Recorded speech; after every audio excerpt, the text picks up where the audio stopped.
اللہ الرحمن الرحیم قل هو اللہ احد اللہ الصمد لم یلد ولم یولد ولم یکن له کفوا احد بسم اللہ الرحمن الرحیم قل هو اللہ احد اللہ الصمد لم یلد ولم یولد ولم يكن له كفوا أحد بسم الله الرحمن الرحيم قل هو الله أحد الله الصمد لم يلد ولم يولد ولم يكن له كفوا أحد إن الله وملائكته يصلون على النبي يا أيها الذين آمنوا صلوا عليه وسلموا تسليما سب مل کر بآواز بلند صلوات پڑھ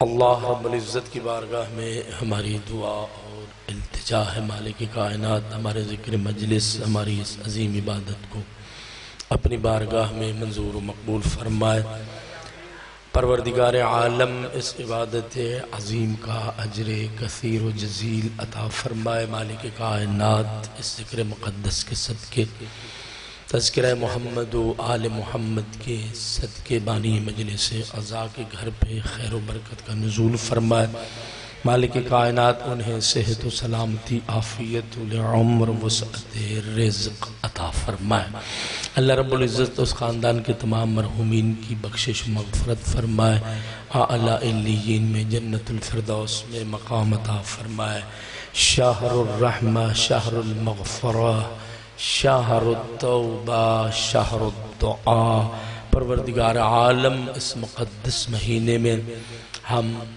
سب کی خطاؤں اور لغزشوں کو معاف فرمائے مالک کائنات ہم سب کو شوق عبادت ذوق سجدہ لذت مناجات نصیب فرمائے اللہ رب العزت کی بارگاہ میں دعا اور التجا ہے مالک کائنات حاضرین کی دلی تمنا و مرادوں آرزوؤں کو پورا فرمائے بیماروں کو شفا عطا فرمائے مقروضین کے قرض ادا فرمائے مالک کائنات بے اولادوں کو اولاد عطا فرمائے اللہ رب العزت دنیا میں ہم سب کو عزت و وقار آخرت میں فلاح و سعادت نصیب فرمائے مالک کائنات بقیت اللہ الاعظم ولی اللہ الاکبر ناموس دہر ابن المصطفیٰ ابن علی المرتضیٰ ابن خدیجۃ القبریٰ وارث انبیاء وارث قرآن وارث کعبہ آخری محمد بقیت اللہ الاعظم کے ظہور میں تعجیل فرمائے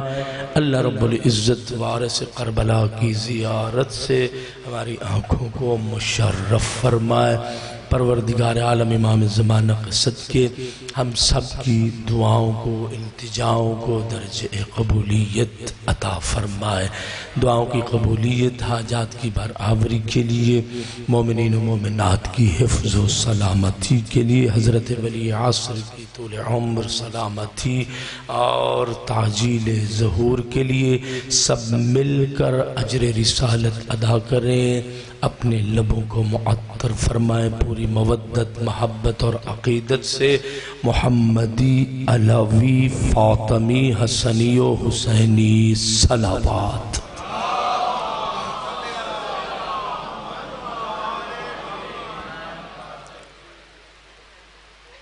اعوذ باللہ السمیع العلیم من الشیطان الرجیم بسم اللہ الرحمن الرحیم الحمدللہ رب العالمین بارئ الخلائق اجمعین الذی جعل الحمد مفتاحا لذکرہ وسببا للمزید من فضلہ ودلیلا علی آلائہ وعظمتہ والصلاة والسلام على بشیر رحمتہ ونذیر نقمتہ حافظ سرہ ومبلغ رسالاتہ العبد المرتضى والنبي المجتبى والرسول المصطفى أبي القاسم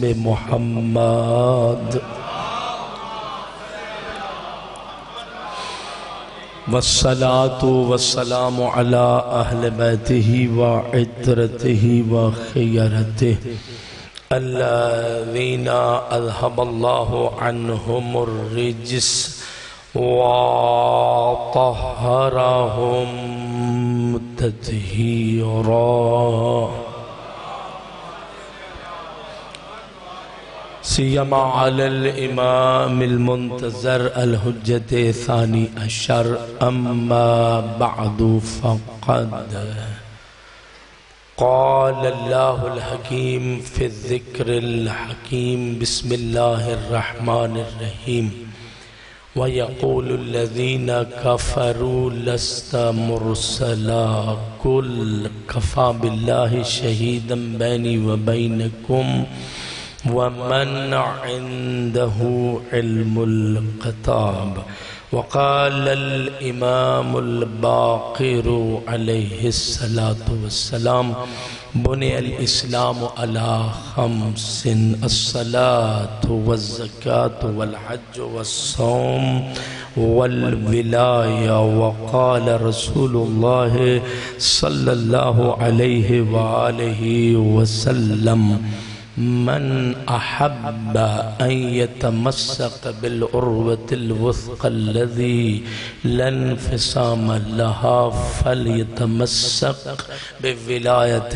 أخيه ووصي علي بن أبي طالب فإنه لا يهلك من تولاه وأحبه ولا ينجو من أبغضه وعاداه صلوات بر محمد وآل محمد. ایک مرتبہ پھر بھی اپنے لبوں کو معطر فرمائے محمد وآل محمد پر صلوات پڑھیں. عظیم مجلس ہے جس کی مناسبتیں متعدد ہیں.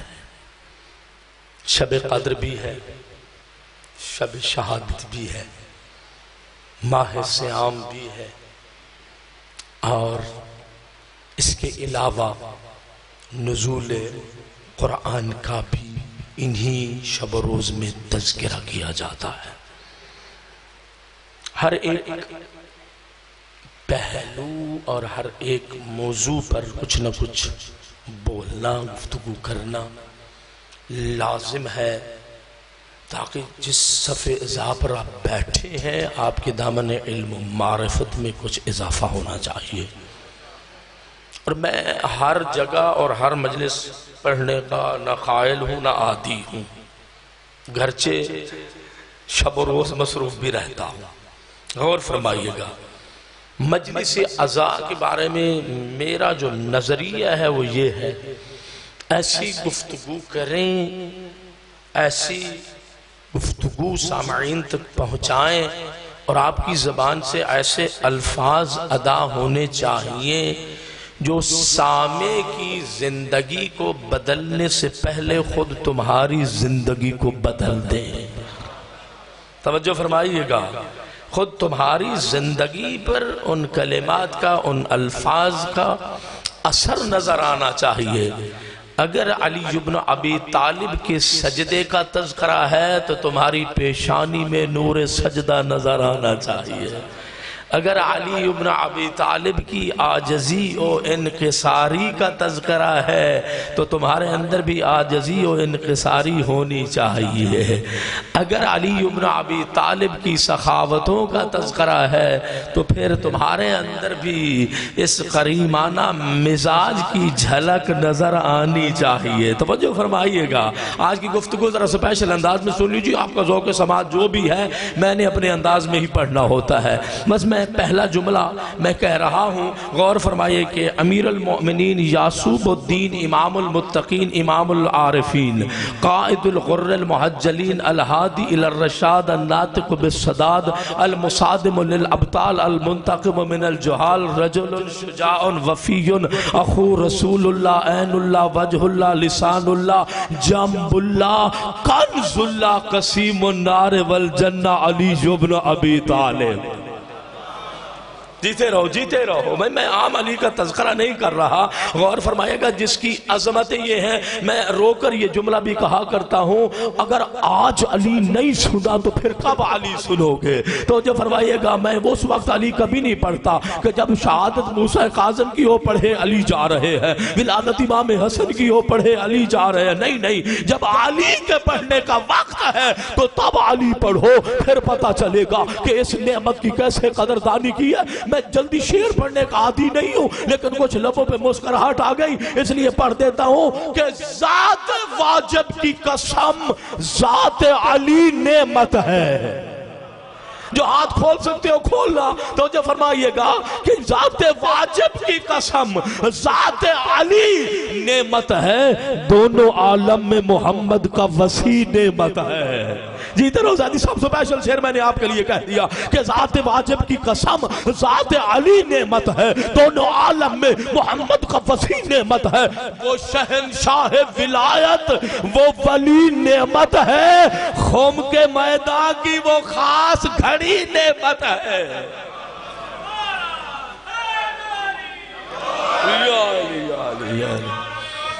جیتے رہو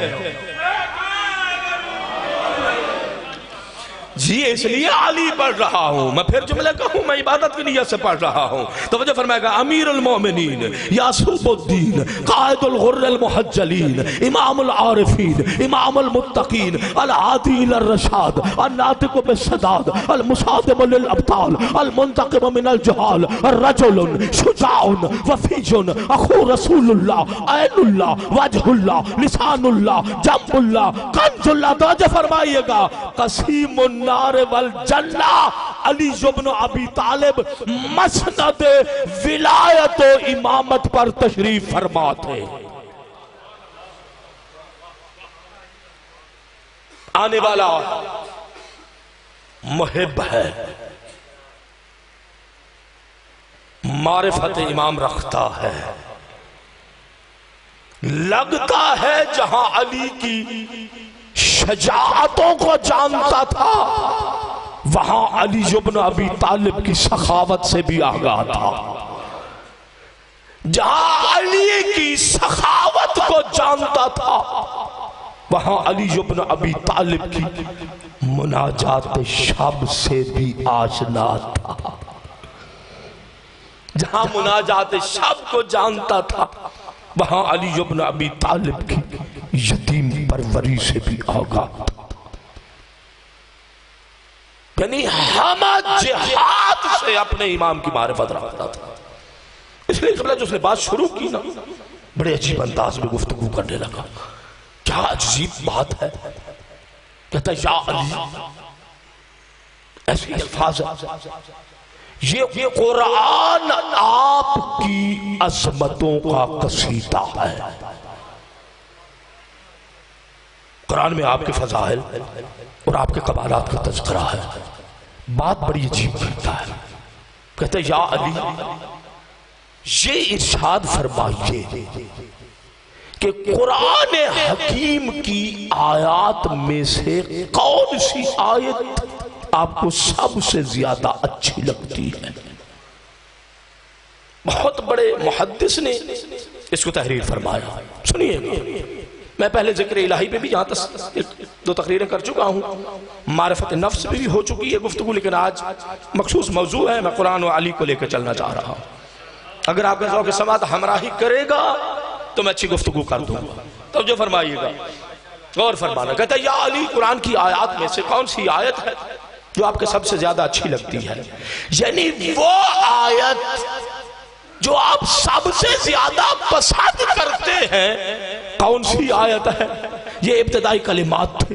حدیث میں پڑھ رہا تھا، سوال کرنے والا سوال کر رہا ہے، یا علی قرآن کی آیات میں سے کون سی آیت آپ کو سب سے زیادہ اچھی لگتی ہے؟ میرا طائر فکر پرواز کر رہا تھا، میں سوچ رہا تھا کہ میرے آقا امیر المومنین علی بن ابی طالب آیت تطہیر کی تلاوت کریں گے، کیونکہ آیت تطہیر میرے آقا علی بن ابی طالب کی عصمت کا قصیدہ ہے۔ میں سوچ رہا تھا علی بن ابی طالب آیت مباہلہ کی تلاوت کریں گے، آیت مباہلہ علی بن ابی طالب کی صداقت کا قصیدہ ہے۔ میں سوچ رہا تھا علی بن ابی طالب آیت ابلاغ کی تلاوت کریں گے، کیونکہ آیت ابلاغ ہی تو بتا رہی ہے کہ علی اس ہستی کا نام ہے کہ جب تک محمد جیسے نبی نے علی کی ولایت کا اعلان نہیں کیا ہے، اللہ نے مصطفیٰ کو بھی تکمیل دین کی سند عطا نہیں فرمائی ہے۔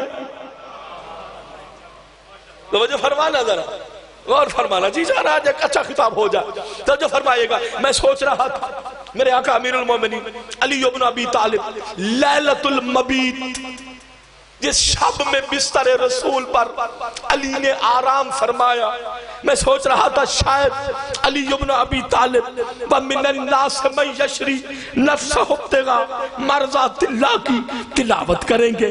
میں سوچ رہا تھا میرے آقا علی بن ابی طالب سورہ مبارکہ عادیات کی تلاوت کریں گے، کیونکہ سورہ مبارکہ عادیات میرے آقا علی بن ابی طالب کی شجاعت کا ترانہ ہے۔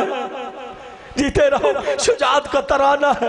میں سوچ رہا تھا میرے آقا امیر المومنین علی بن ابی طالب سورہ مبارکہ دہر کی تلاوت کریں گے، کیونکہ سورہ مبارکہ دہر علی کی سخاوت کا قصیدہ ہے۔ لیکن میں دیکھتا ہی رہ گیا، صفحات کو پڑھتا ہی رہ گیا، کلمات میرے سامنے آتے ہی گئے۔ علی بن ابی طالب نے آیت تطہیر نہیں پڑھی ہے، علی نے آیت مباہلہ نہیں پڑھی ہے، علی نے حل عطا کی تلاوت نہیں کی ہے، والعادیات کی علی بن ابی طالب نے تلاوت نہیں کی ہے، آیت ابلاغ کو نہیں پڑھا ہے، آیت ابلاغ دین کو نہیں پڑھا ہے، آیت اکمال دین کو نہیں پڑھا ہے، انفاق فی سبیل اللہ کی آیت کی علی بن ابی طالب نے تلاوت نہیں کی ہے۔ تو جو فرمائیے گا علی نے کچھ بھی تلاوت نہیں کیا، پڑھا تو علی نے یہ پڑھا کہ سورہ مبارکہ رعد کی یہ آیت مدیجہ وَيَقُولُ الَّذِينَ كَفَرُوا لَسْتَ مُرْسَلًا قُلْ كَفَىٰ بِاللَّهِ شَهِيدًا بَيْنِي وَبَيْنَكُمْ وَمَنْ عِندَهُ عِلْمُ الْكِتَابِ کہ تمہاری رسالت کا ایک وہ گواہ ہے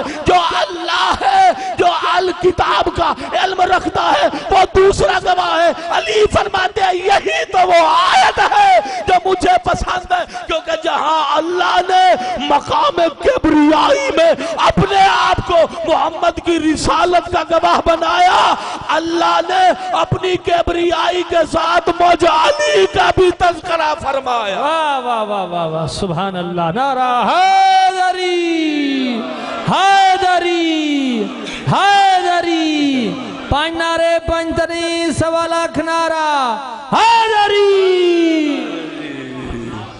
یعنی اتنی بڑی بات ہے کہ جہاں وہ صاحب جلالت و جبروت، جہاں وہ صاحب عظمت و کبریائی اپنی ذات کا تذکرہ فرماتا ہے، علی فرماتے ہیں میں کیوں نہ فخر کروں اپنی اس فضیلت پر، میں کیوں نہ ناز کروں اپنی اس فضیلت پر کہ اللہ نے اپنی ذات کے ساتھ میرا تذکرہ فرمایا ہے۔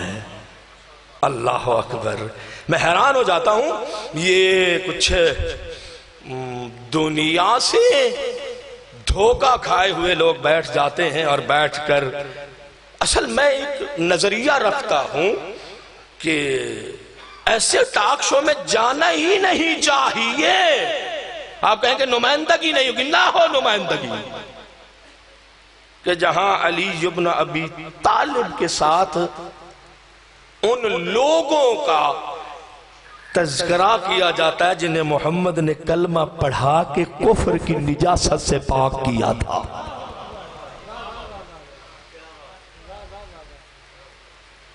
حیرانی نہیں ہوتی آپ لوگوں کو؟ آپ کو تعجب نہیں ہوتا؟ میں آپ کو لے چلتا ہوں مدینہ،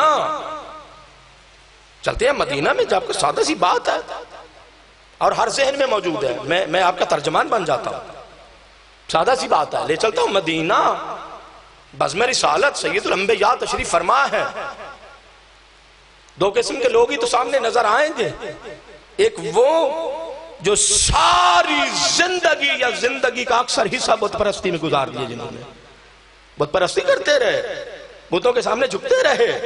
توجہ فرمائیے گا، بتوں کے سامنے جھکتے رہے. غور فرمانا، بہت بڑی بات کرنے لگا ہوں. بتوں کے سامنے جھکتے رہے. یہ تو نبیوں کے سردار نبی کا، زہرا کے باپ کا، حسنین کے نانا کا، توجہ فرمائیے گا، حسنین کے نانا کا، علی کے سردار کا یہ تو احسان تھا کہ جنہوں نے اللہ کی الوہیت، اپنی رسالت کا کلمہ پڑھا کر انہیں بتوں کی نجاست سے پاک کیا تھا. یہ تو احسان ہے نا سید الانبیاء کہ انہیں بتوں کی نجاست سے پاک کیا. کچھ یہ ہیں جن کی زندگی کا اکثر حصہ بت پرستی میں گزر گیا، اور کچھ وہ ہیں قرآن جن کی طہارت کی گواہی دیتا ہے. انصاف نہیں ہے، تو جو فرمائیے گا کبھی کوئی بات ترازو انصاف میں نہیں رکھی ہے. بھلا ان کا ان سے کیا موازنہ جنہیں کلمہ پڑھا کے پاک کیا گیا، اور ان کا کتنا مقام ہوگا کہ جن کے بغیر کلمہ مکمل ہی نہیں ہوتا. موازنہ بنتا ہی نہیں ہے، مقایسہ کا مقام ہی نہیں ہے، موازنہ بنتا ہی نہیں. اور فرمائیے آپ نے، سرکار امیر المومنین نے فرمایا، یہ سورہ مبارکہ رعد کی یہ آیت مجیدہ ہے، یہ مجھے سب سے زیادہ پسند ہے، کیونکہ اس میں پروردگار عالم نے میری اس فضیلت کا تذکرہ فرمایا. میں ٹھہر گیا، توجہ فرمائے گا، اس فضیلت کا تذکرہ فرمایا کہ اس سے بڑی میری اور کوئی فضیلت نہیں ہے، کہ اپنی ذات کے ساتھ اللہ نے میرا تذکرہ فرمایا. اب غور فرمائیے گا، اب یہی قرآن پڑھ لوں کچھ دیر قرآن پہ. شب قدر ہے، فضائل کا باب بہت کھولا ہے، بہت پڑھ سکتے ہیں، لیکن پڑھوں گا. غور فرمائیے گا، یہی قرآن، اس کو ہم مختلف لفظوں سے تعبیر کر سکتے ہیں. قرآن قرآن کی بھی تعریف کرتا ہے، خود قرآن قرآن کی تعریف کرتا ہے، کہتا ہے یہ شفا ہے، یہ رحمت ہے، یہ ہدایت ہے، یہ نور ہے. توجہ فرمائیے گا، یہ کیا ہے؟ یہ قرآن نور ہے، تبیانا لکل شیء ہے، ہر چیز کو کھول کھول کر بیان کرنے والا ہے. توجہ فرمائیے گا. پھر عجیب ہے، جب میں نے اس قرآن کے فضائل پڑھے، بزرگوں ہمراہی فرمانا، جب اس قرآن کے میں نے فضائل پڑھے نا، جسے اللہ نے شب قدر میں نازل فرمایا، توجہ فرمانا، جسے اللہ نے شب قدر میں نازل فرمایا. میں اتنا بڑا جملہ کہہ رہا ہوں، میں دعویٰ کر رہا ہوں، اس چھت کے نیچے اتنا بڑا جملہ نہیں کہا گیا ہوگا. قرآن نے لوح محفوظ سے سفر کیا. قرآن جہاں اترتا ہے اسے منزل قرآن کہتے ہیں. توجہ فرمائیے گا. اب سارے انصاف سے مجھے بتا دیجئے، قرآن نے جب لوح محفوظ سے سفر کیا، قرآن کے اترنے کی منزل کیا تھی؟ قرآن کے اترنے کی منزل کا نام ہے قلب مصطفیٰ. اللہ اکبر. ایسا گھبرائے ہوئے مجمع، اچھا میں کافی دنوں سے پڑھ رہا ہوں، ایسے بوسیدہ پرانے اور ایسے اترے ہوئے چہرے والے لوگ میں نے آج تک نہیں دیکھے ہیں. توجہ فرمائیے گا، نعرہ حیدری. توجہ فرمائیے گا، غور فرمانا. چلو اگر آپ چاہیں گے تو اگلی دفعہ میں بھی 4-5 بندوقوں والے بھی لے کے آ جاؤں گا، کوئی بڑی گاڑیاں بھی وہاں 2-4 سفید کالی کھڑی کر دوں گا، پھر تو شاید میرے خیال میں آپ کی یہ سستی دور ہو جائے. نہیں، علم سنا کرو، سنا کرو، ہم آپ کے اپنے ہی ہیں. غور فرمائیے گا. اچھا توجہ فرمانا بھائی، قرآن کے اترنے کی منزل ہے قلب مصطفیٰ. غور فرمانا، منزل قرآن ہے قلب مصطفیٰ. غور فرمانا، یعنی قرآن سوائے قلب مصطفیٰ کے کہیں اور اتر بھی نہیں سکتا.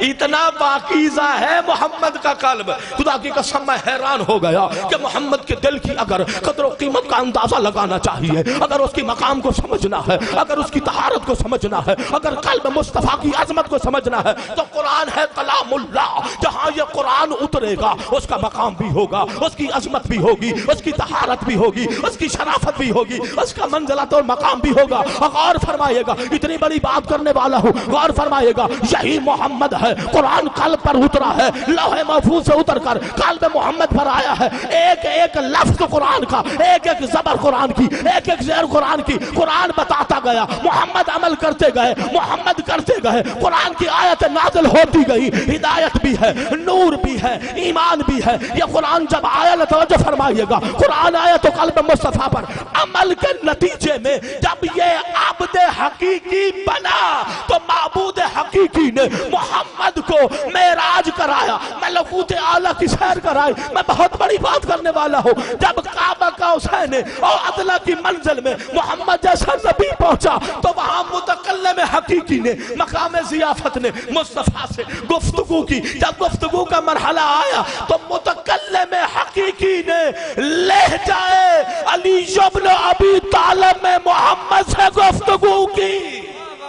سبحان اللہ سبحان اللہ، واہ واہ واہ واہ، اللہ اکبر یا رسول اللہ۔ ہمارا ہی فرمانا، میں بہت قیمتی جملہ دے رہا ہوں، حیدری توجہ فرمائیے، ٹھیک ہے نا کہ مقام ضیافت میں اس متکلم حقیقی نے عقائد کی بات بھی سن لیا کرو۔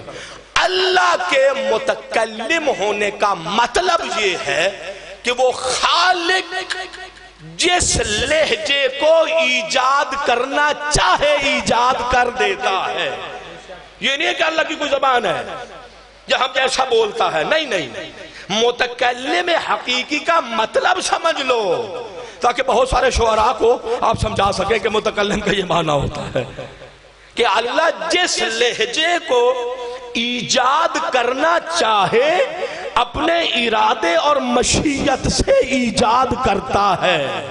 جب عرش کی فضاؤں میں، اب ہمراہی فرمانا، جب عرش کی فضاؤں میں علی کا لہجہ گونجنے لگا، مقام محبت میں مہمان ہے، میزبان ذات ذوالجلال والاکرام ہے، مہمان نے، توجہ فرمائیے گا، مقام ظرافت میں، مقام ضیافت میں محبتیں تھی نا، توجہ فرمائیے گا، محبتوں میں، نزاکتوں میں، وہاں پر مصطفیٰ نے کوئی عجیب سوال کر لیا، کہا یا رب لما اخترت لہجت علی بن ابی طالب، پروردگار تو لہجوں کو ایجاد کرنے والا ہے، کوئی بھی لہجہ ایجاد ہو سکتا تھا، میرے مالک تو نے لہجہ علی بن ابی طالب میں کیوں گفتگو کی، لہجہ کیوں ایجاد ہوا؟ اب جملہ مکمل کروں، دعا نہ دیں تو پھر تو بہت بڑی بخل والی بات ہوئی نا۔ تو جو فرمائیے گا، جملہ میں نے کیا کہا تھا کہ قلب مصطفیٰ اتنا پاکیزہ ہے کہ قلب مصطفیٰ ہی، سنیے گا، منزل قرآن ہے، اس کے علاوہ کوئی اور منزل قرآن بن ہی نہیں سکتا ہے۔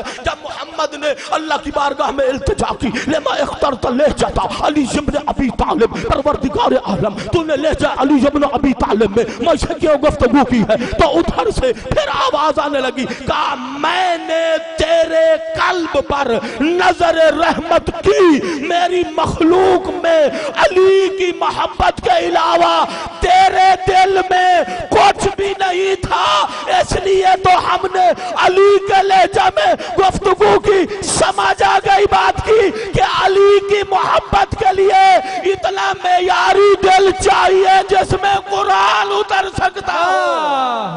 واہ واہ واہ واہ واہ واہ واہ، نعرہ حیدری حیدری حیدری، پانچ نعرے، پانچ تنی، 1.25 لاکھ نعرہ حیدری۔ علی یعنی وہ قلب جو منزل قرآن ہے، وہی قلب محور محبت علی بھی ہے۔ ہم نے تیرے قلب پر نظر رحمت رکھ ڈالی، تیرے دل میں ہماری مخلوق کی محبتوں میں سے کوئی محبت نہیں تھی، دیکھا تو علی نظر آیا، توجہ، نظر رحمت کی تو علی نظر آئے، محبت علی نظر آئی، اس لیے ہم نے لہجہ علی میں آپ سے گفتگو کی۔ ایک حصہ مکمل ہوا، دوسری بات کر لیتے ہیں، غور فرمائیے گا۔ یہ شب قدر جس میں آپ بیٹھے ہیں، یہ کتنی عظمتوں والی ہے، یہ مہینہ جو آپ گزار رہے ہیں یہ کتنا مہینہ عظمتوں والا ہے، حیف نہ بیان کروں۔ شہر الرحمہ، رحمتوں کا مہینہ، اللہ اکبر، شہر التوبہ، توبہ کا مہینہ، شہر المغفرہ، استغفار کا مہینہ، طلب مغفرت کہیں یا استغفار کہیں ایک ہی معنی بنتا ہے، توجہ فرمائے گا، طلب مغفرت استغفار کا مہینہ ہے، شہر الدعا ہے، التجاؤں کا مہینہ ہے، توجہ فرمائیے گا، دعاؤں کا مہینہ ہے، یہ التجاؤں کا مہینہ ہے۔ خدا کی قسم کیا میں جملہ کہوں آپ کے لیے، سید الانبیاء سے یہ پوچھا گیا، یا رسول اللہ یہ جو مبارک مہینہ ہے جس ماہ کو اللہ نے اپنی ذات کی طرف نسبت دی ہے. اچھا ولی اللہ پر کیوں ناز کرتے ہو؟ یعنی اس کو اللہ نے اپنی ذات کی طرف نسبت دی. بیت اللہ کا کیوں مقام ہے، کیوں عزت ہے، کیوں شرف ہے، اللہ نے اپنی ذات کی طرف نسبت دی. تو اس مہینے کی عظمت کے لیے کتنا بڑا یہ لفظ ہے، شہر اللہ، یہ اللہ کا مہینہ ہے. توجہ فرمائیے گا، یہ اللہ کا مہینہ ہے. سرکار نے قبلہ 3 جملے ہیں، دلوں میں رکھ لیجئے. یہ شب قدر نہیں تو اگلی میں مجھے دعا میں یاد کر لیجئے. سید الانبیاء نے فرمایا ہوا اولہ مغفرۃ وَأَوْسَطُهُ رَحْمَةٌ، غور فرمائیے گا، وَآخِرُهُ اِتْقُم مِّنَ النَّارِ. فرمایا یہ وہ عظمتوں والا مہینہ ہے جس کی ابتدا، جس کا آغاز رحمت پر مغفرت پروردگار ہے، جس کا درمیانہ حصہ، جس کا اوسط جو ہے وہ رحمت پروردگار ہے. اور سید الانبیاء نے فرمایا اللہ نے اس مہینے کو وہ مقام عطا فرمایا، اللہ نے وہ عزت عطا فرمائی، اللہ نے وہ شرف عطا فرمایا. وَآخِرُهُ اِتْقُم مِّنَ النَّارِ. کہا جب یہ مہینہ اپنے اختتام کے قریب جاتا ہے، اس کا آخر آتا ہے، پروردگار عالم ملائکہ رحمت کو حکم دیتا ہے یہ بھول گیا تھا، اس نے غلطی کی تھی، یہ گناہگار تھا، اس کے ہاتھ گناہگار ہیں، اس کی آنکھیں گناہگار ہیں، اس کی سماعتیں گناہگار ہیں، یہ قدموں سے گناہ کر بیٹھا تھا، یہ سراپا گناہ ہے. اللہ کی طرف سے یہ حکم ہوتا ہے، کہا اے ملائکہ رحمت ان کو آتش جہنم سے چھٹکارا عطا کر دیا جائے. اتقم من النار، جہنم سے چھٹکارا مل جائے گا. اور پھر سب سے بڑی عظمت کیا ہے؟ قرآن نازل ہوا. نزول قرآن اسی شب میں، شب قدر میں نزول قرآن ہے. اور فرمائیے گا، اور سرکار امام محمد باقر علیہ السلام نے فرمایا قبلہ اچھا ذوق سماعت رکھتے ہو، قدر فرمانا، اگر حضرت ولی عصر کے وجود پر کوئی شک کرے، اس کے سامنے سورہ مبارکہ قدر کی تلاوت کرو اور اس سے اتنا سوال پوچھ لو کہ ملائکہ اور روح کس کے پاس نازل ہو رہے ہیں. یوسف زہرا کے علاوہ کوئی تو بتاؤ کہ جس کے پاس امر لے کر ملائکہ نازل ہو رہے ہیں. امام نے فرمایا حضرت ولی عصر کے وجود پر یہ دلیل کیا. اور خدا کے ساتھ بیٹھے بیٹھے نا ایک بہت خوبصورت جملہ میرے سامنے آیا تھا، میں آپ کو ہدیہ کرتا ہوں. شب قدر میں امام کا تذکرہ میں کر رہا ہوں، صرف 2 منٹ کے لیے ہی تو کر رہا ہوں، توجہ فرمائیے گا. کیا جملہ آیا تھا، غور فرمانا. جملہ یہ آیا تھا کہ سورہ قدر کی تلاوت کیا کروں امام عصر کے وجود پر. دنیا معرفت خدا کے پیچھے ہے، بڑی بڑی کتابیں لکھی گئی اس بات وجود خدا پر. سب سے زیادہ جو دلیلیں دی گئیں وہ عالم آفاق سے دی گئیں، کیونکہ لوگ تھے ظاہر بین، لوگ تھے مادہ پرست، مادیات میں ڈوبے ہوئے. اس لیے صادق آل محمد سے لے کر آج کے دانشمند تک جس نے بھی وجود خدا کی دلیلیں دی اس نے کائنات سے یعنی عالم آفاق سے دی. قبلہ بیٹھے بیٹھے نا کیا جملہ الہام ہوا. میں نے کہا کہ کائنات کا وجود، توجہ، اللہ کے وجود کا پتہ دیتا ہے. کائنات کی بقا وجود علی عصر کی دلیل ہے. اللہ، کائنات کا وجود یہ جو ابھی باقی ہے، یہ چہل پہل ہے، یہ کیا ہے؟ یہ حضرت ولی عصر کے وجود کی دلیل ہے کہ کوئی ہے جس کے صدقے میں یہ چرخ کہن چل رہا ہے. توجہ فرمائیے گا، کوئی ہے جس کے صدقے میں یہ کائنات کا نظام رواں دواں ہے، یہ چل رہا ہے. میں پھر قرآن کی طرف بڑھنے لگا. غور فرمائیے گا، جو قرآن نازل ہو گئے، مختلف حدیثیں آ گئی، پہلے تو خود قرآن نے حکم دیا فَقْرَأُوا مَا تَيَسَّرَ مِنَ الْقُرْآنِ، جس قدر ممکن ہو اس کی تلاوت کرو، ہے نا قرآن کا حکم؟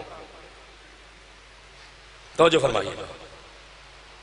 پھر جب احادیث کی طرف گیا بزرگوں، آپ ذرا توجہ فرمانا، جوان صاحب کیوں بیٹھے ہو، جب احادیث مبارکہ کی طرف گیا تو سرکار رسالت نے فرمایا، غور فرمانا، جن گھروں میں قرآن کی تلاوت کی جاتی ہے وہ اہل آسمان کے لیے ایسے چمکتے ہیں جیسے اہل زمین کے لیے ستارے چمکتے ہیں۔ قرآن کی بات نہ کروں شب قدر میں، وہ اہل آسمان کے لیے شمس و قمر کی طرح، ستاروں کی طرح، نجوم کی طرح چمکتے ہیں، روشن ہوتے ہیں، منور ہوتے ہیں۔ اور عجیب بات ہے، جب اس حدیث پر پہنچا نا، سید الانبیاء نے فرمایا، شیعہ حضرات بیٹھے ہو توجہ فرمائیے گا، ناطق کہ قرآن کے ماننے والے ہو، قرآن کی عظمت کو ذرا سمجھنا۔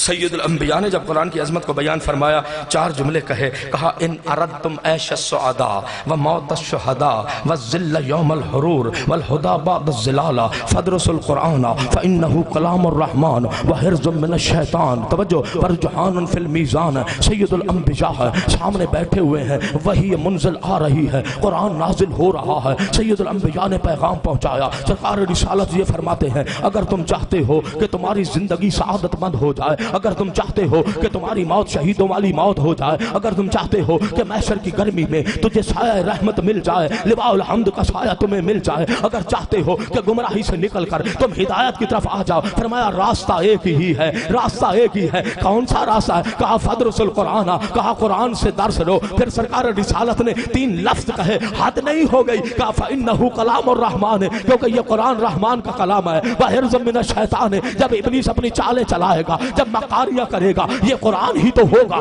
تمہیں ابلیس کی چالاکیوں سے، اس کی مکاریوں سے بچا لے گا۔ اور روز قیامت جب تم جاؤ گے، ادھر میزان اعمال لگا ہوا ہوگا، میزان اعمال میں جو سب سے وزنی چیز تمہیں نظر آئے گی یہی قرآن نظر آئے گا۔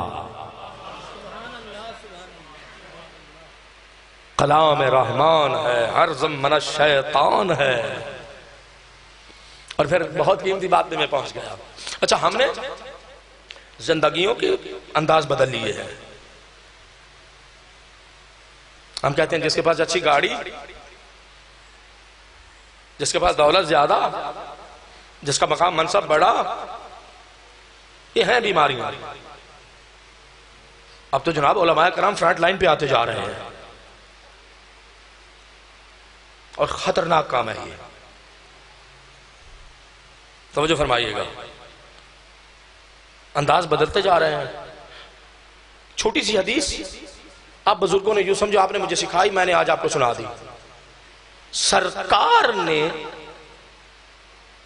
اور معیار بیان فرمایا، کون کس پر فضیلت رکھتا ہے۔ ہر قرآن سینٹر، ہر قرآن فیکلٹی، ہر انسٹیٹیوٹ آف قرآن، ہر جگہ پر، حتیٰ کالجز میں جو اسلامیات کا سیکشن ہے وہاں پر بھی یہ حدیث تحریر ہے، سب جانتے ہیں آپ، میں پڑھوں گا تو آپ کو مسکرا دیں گے، کیونکہ مولانا اتنا سفر کر گیا ہے، بڑا تیر مارا ہے آپ نے۔ توجہ فرمائیے گا، خیرکم من تعلم القرآن وعلم، فرمایا تم میں سب سے بہتر صاحب ثروت دولت مقام منصب والا نہیں ہے، تم میں سب سے بہتر وہ ہے جس نے قرآن کی تعلیم لی اور آگے قرآن کی تعلیم دی۔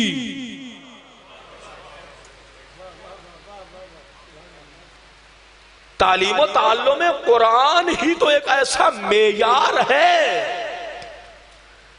جس کو سرکار رسالت نے بہتری کا معیار قرار دیا۔ برتری ہے تو قرآن کے سائے میں ہے، کیسا جملہ کہہ گیا، برتری ہے تو سایہ قرآن میں ہے۔ توجہ فرمائیے گا، اور یہ جو علی علی تم کرتے ہو اور کہتے ہو علی سب سے بہتر ہے، اس کی ایک دلیل یہی ہے کہ القرآن مع علی وعلی مع القرآن، قرآن علی کے ساتھ ہے، علی قرآن کے ساتھ ہے، علی سانس بھی لیتے ہیں تو وہ بھی قرآن کے مطابق ہوتا ہے۔ نعرہ تکبیر۔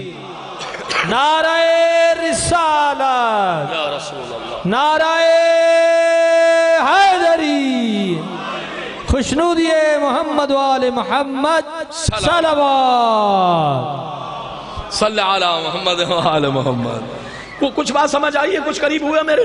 غور فرمانا۔ اچھا قبلہ یہ میں حدیثیں پڑھ رہا تھا، حتیٰ یہ حدیث بھی پڑھی کہ جنت کے درجات قرآن کی آیات کی تعداد کے برابر ہے۔ جب کوئی جائے گا اس کو کہا جائے گا قرآن پڑھتا جا، جتنا جا سکتا ہے چلا جا، جتنی بلندی تک پہنچ سکتا ہے چلا جا۔ اچھا بزرگوں یہ ساری حدیثیں پڑھ رہا تھا، پڑھتے پڑھتے ایک جگہ پہ پہنچا، میرا تو کلیجہ دھک دھک کرنے لگ گیا، اضطراب آ گیا طبیعت میں۔ حدیث پڑھی، مسلم ہے، رب تال القرآن والقرآن یلعنہم۔ کچھ قرآن پڑھنے والے ایسے ہیں جب قرآن پڑھتے ہیں تو قرآن ان پہ لعنت کرتا ہے۔ آپ کہیں گے مولانا خدا نہ خواستہ بیٹھے بیٹھے کچھ ہو تو نہیں گی آپ کو؟ ابھی کہہ رہے ہو سعادت مند زندگی چاہتے ہو قرآن، شہیدوں والی موت چاہتے ہو قرآن، ایسے ہی ہے نا؟ روزہ قیامت کی گرمی میں لوال حمد چاہتے ہو قرآن، گمراہی سے نکل کر ہدایت کی طرف آنا چاہتے ہو قرآن۔ توجہ فرمائیے گا، کہا کلام الرحمن، کہہ دیے شیطان سے بچانے والا قرآن، میزان اعمال میں سب سے وزنی قرآن۔ یہی پڑھا ہے نا میں نے، جن گھروں میں قرآن پڑھا جائے وہ آسمان والوں کے لیے شمس و قمر کی طرح چمکتا ہے۔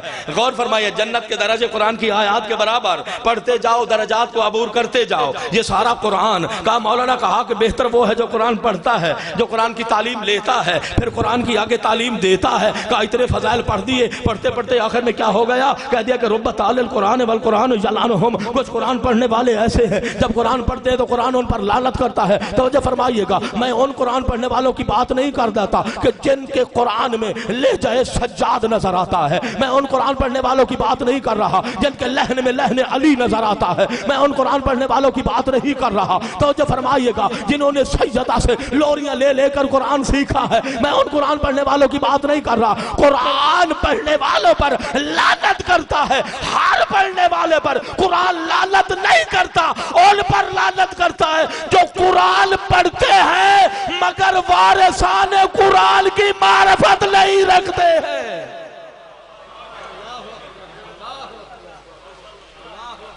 اللہ پہچانا ہی نہیں ہے اس قرآن کے وارث کون ہے۔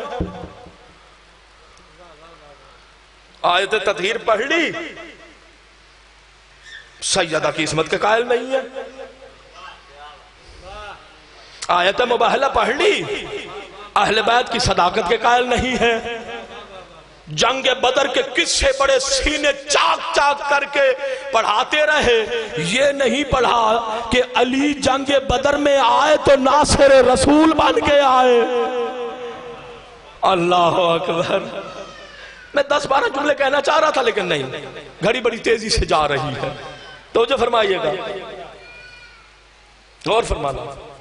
قرآن پڑھا لیکن قرآن کو سمجھا نہیں ہے، وارث قرآن کی معرفت حاصل نہیں کی، قرآن پر لعنت کرتا ہے۔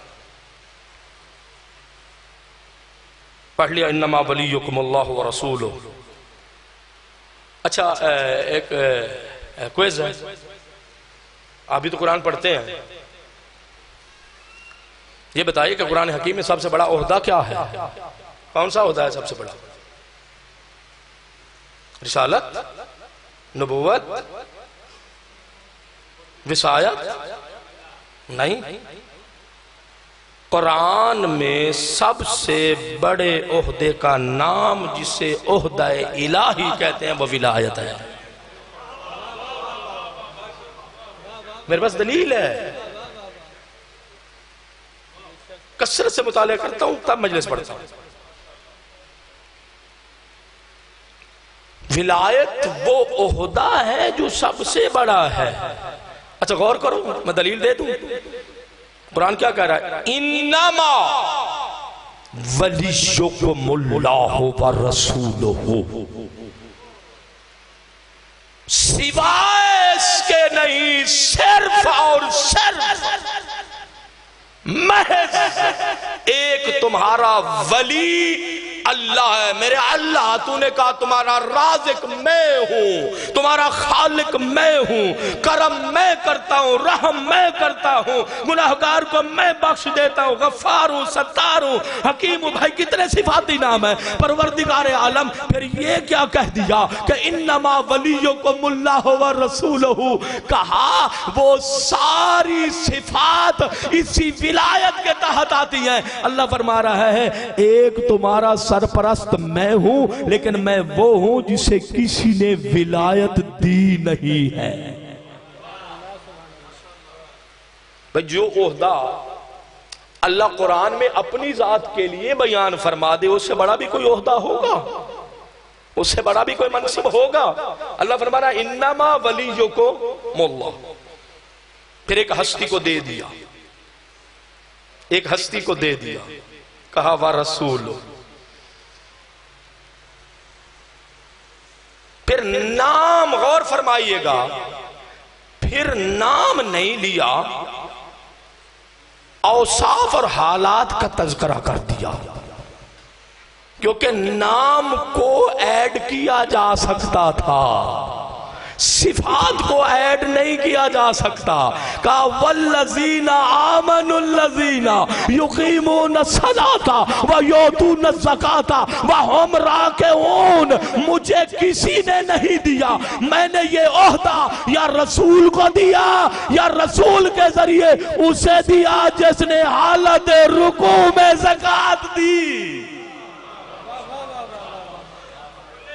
اللہ اکبر۔ حیدری سبحان اللہ۔ ہر کسی کو یہ عہدہ نصیب نہیں ہوا، تو یہ قرآن کا سب سے بڑا عہدہ ہے جس کا اعلان ذات ربوبی نے اپنے لیے کیا، پھر مصطفیٰ کو عطا فرمایا، پھر اسی انداز میں علی مرتضیٰ کے لیے اوصاف کے ضمن میں اس عہدے کو مختص فرما دیا۔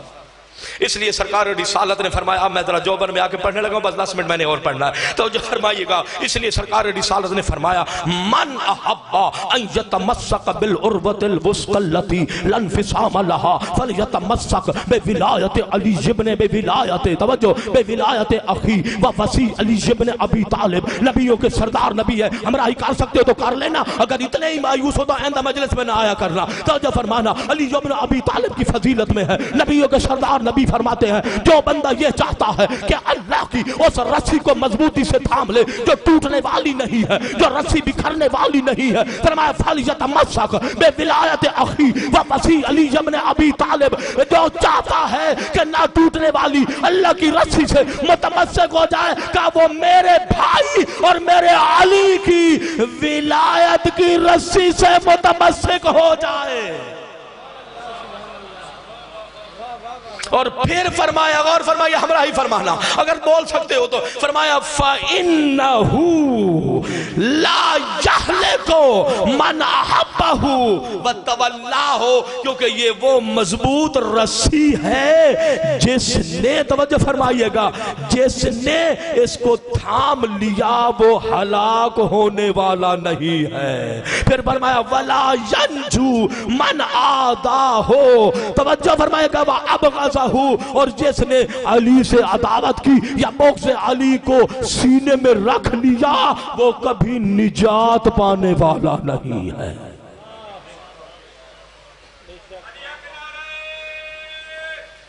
حیدری تو جو فرمایا ہم نے، کیا معیار ہے؟ معیار ہے نا ایک ولایت علی کا، معیار ہے۔ اچھا میں ایک جملہ کہہ کے بس بات ختم کر رہا ہوں۔ آپ کے دیر سے بیدار ہونے کا شکریہ، تو فرمائیے گا۔ اچھا غور فرمانا، عجیب بات ہے، روایات کی روشنی میں پڑھ رہا ہوں۔ سرکار باقر العلوم نے یہ ارشاد فرما دیا کہ بنی الاسلام علی خمس، اسلام کی بنیاد 5 چیزوں پر ہے: نماز، زکوٰۃ، حج، صوم، والولایہ، فرمایا ولایہ۔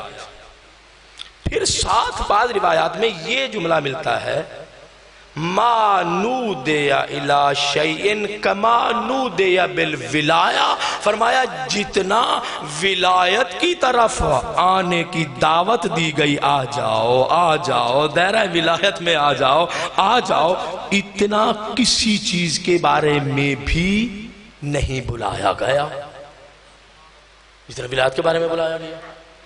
اتنی تو کسی چیز کی دعوت نہیں دی گئی جتنی ولایت کے بارے میں دی گئی۔ سمجھ آ گئی بات کی؟ اگر نماز حقیقت کا لباس پہنے گی تو سایہ ولایت میں پہنے گی، اگر روزہ حقیقی روزہ ہوگا تو سایہ ولایت میں ہوگا، اگر طواف کعبہ سایہ ولایت میں ہوگا تو طواف ہوگا، اگر زکوٰۃ ہے توجہ اگر سایہ ولایت میں ہوگی تو زکوٰۃ ہوگی، وَإِلَّا مال کا خسارہ ہوگا۔ توجہ فرمائیے گا، اتنی اہم ہے یہ ولایت۔ اس لیے استاد قمر جلالوی ہیں، عجیب بے مصرے بڑے ٹوٹکے لکھتے ہیں، انہوں نے ایک مصرع لکھا، کہا کہ تمہاری عبادت تو ولایت کے بغیر کچھ بھی نہیں ہے۔ غور فرمائیے گا، عقیدہ ولایت ہوگا تو تمہاری نماز نماز ہوگی، عقیدہ ولایت ہوگا تو تمہارا حج حج ہوگا، عقیدہ ولایت ہوگی تو تمہارا روزہ روزہ ہوگا، اگر عقیدہ ولایت ہوگا تو تمہاری حج حج کہلائے گی۔ اس لیے قمر جلالوی نے لکھا، کہا کہ جب روز قیامت یہ منکر ولایت جائے گا علی کو نہ مانا، انما ولیکم اللہ و رسولہ کی اس آیت کی تفسیر میں بھی گیا تو یہاں بھی ڈنڈی مار کر چلو گزر گیا کہ علی کی ولایت کو نہ ماننا پڑے۔ علی کی ولایت کا منکر ہو کے اگر دنیا سے چلا گیا تو پھر انہوں نے کوئی عجیب انداز میں جملے لکھے، زیدی صاحب آپ ادب سے تعلق رکھتے ہیں، جملہ لکھا کہ نماز مار کر منہ پر، کہا فرشتوں نے نماز مار کر، یہ بڑا عقل کے جائے گا کہ اگر میں اتنا بڑا نمازی ہوں، مسجدیں بھری ہوئی ہوتی ہے، ہمارے اتنے بڑے نمازی ہے، کہا نماز مار کر منہ پہ، کہا فرشتوں نے علی سے بغض اور آ گیا مصلی پہ۔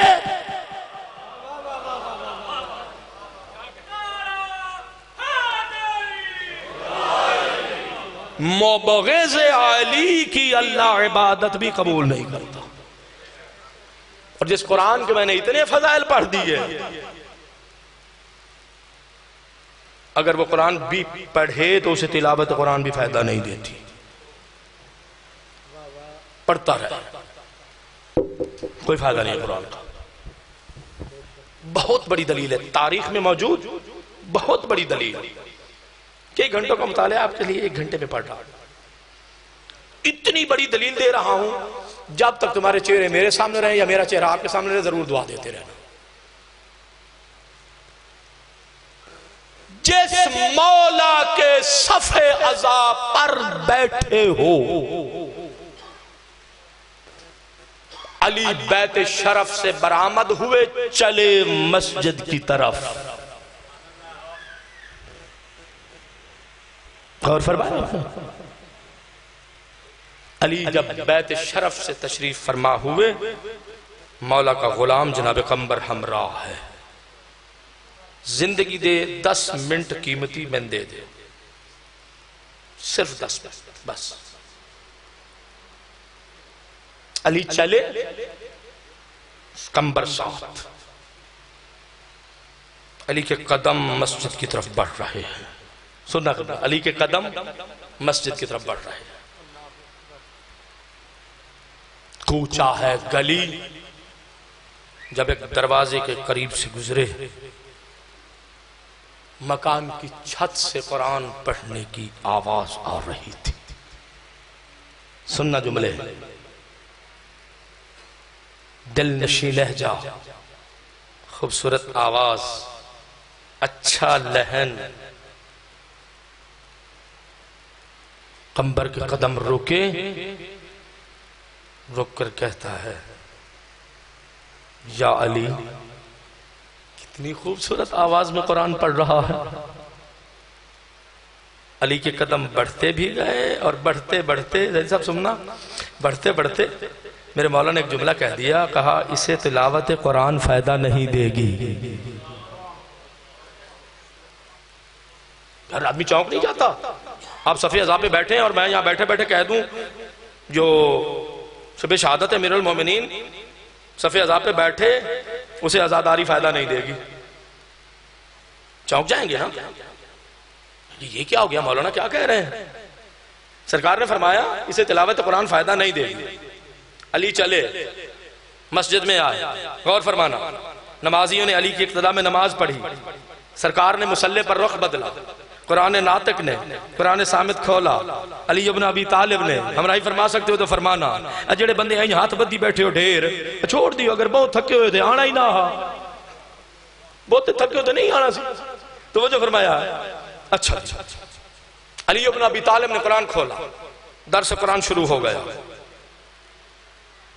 قمبر بھی مجمع میں ہے، نمازی نماز پڑھ چکے، امام علی مقتدی، قمبر نے بھی نماز پڑھی، ذہن مصروف ہے، پڑھ قرآن رہا تھا، علی نے کہہ دیا قرآن فائدہ نہیں دے گا، غور فرمائیے گا، علی نے کہا قرآن فائدہ نہیں دے گا، جناب قمبر اٹھے، مجمع کو چھوڑا، توجہ، مسجد کو عبور کرتے کرتے مسجد کے دروازے سے باہر آئے، اسی گھر کے قریب آئے، دق الباب کیا، جب دق الباب کیا دروازے پر آنے والا آیا، دیکھا، کہا علی نے اس کے بارے میں کہا ہے کہ قرآن اسے فائدہ نہیں دے گا، غور فرمائیے گا، قرآن اسے فائدہ نہیں دے گا، اگر آج مجلس نہیں سنی تو زندگی میں مجلس میں نہ آنا، توجہ فرمائیے گا، علی نے کہا ہے کہ قرآن اسے فائدہ نہیں دے گا، جناب قمبر ہے، کھڑا ہوا ہے شخص دروازے پر، جناب قمبر پوچھتے ہیں آپ قرآن پڑھ رہے تھے، آپ کا یہ لحن تھا، کہا ہاں یہ میرا لحن تھا، میں قرآن پڑھ رہا تھا، یہ ہنسی آواز میری تھی، یہ دل خشی لہجہ میرا تھا، کہا تم قرآن پڑھ رہے تھے، کہا بتاؤ تو صحیح کہ علی ابن ابی طالب کی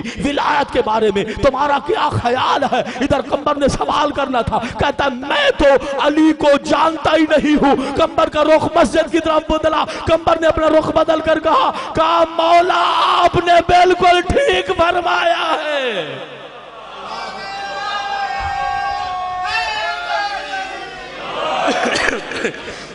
اگر سننے کا موڈ بن بھی گیا تو سن لو، توجہ فرمائیے گا، غور فرمانا، دیر سے آپ ذرا بیدار ہوئے ہیں، اللہ جانے نیند کا خمار کہاں سے آ گیا تھا، یا وہ جو بات ابتدا میں کی ہے وہ نہیں تھی، توجہ فرمائیے گا، غور فرمائیے گا، توجہ فرمائیے گا، غور فرمانا، قمبر نے جواب لیا، چلے واپس، علی درس دے رہے تھے، میں نے زندگی کے 10 منٹ آپ سے مانگ لیے ہیں، علی درس دے رہے تھے، مجمع کے پیچھے آ کے جناب قمبر بیٹھ گئے، قمبر کا بیٹھنا تھا، علی نے ایک مرتبہ اپنا نورانی چہرہ اٹھایا، علی نے اٹھا کر قمبر کے چہرے پہ لگایا، علی نے نا وہی سے پوچھا، کہا قمبر جو کچھ ہم نے کہا تھا تسلی ہو گئی،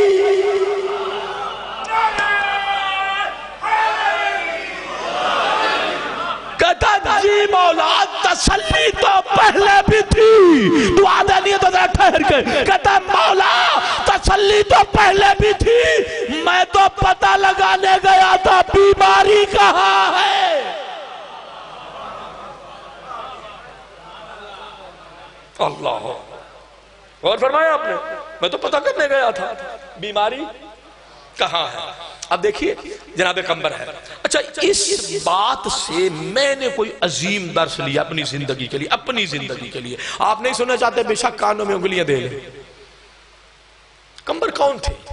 غلام علی، یہ شاہ صاحب غلام علی تھے، صبح علی کی زیارت، اچھا کم از کم 5 نمازوں میں علی کی زیارت، ہر نگاہ اٹھتی تھی تو علی کے چہرے پر تھی، تو قمبر روز قیامت جا کے کہہ دیں گے میرے مالک نمازوں کی کیا ضرورت تھی، میں تو ہر وقت علی کی زیارت کرتا تھا،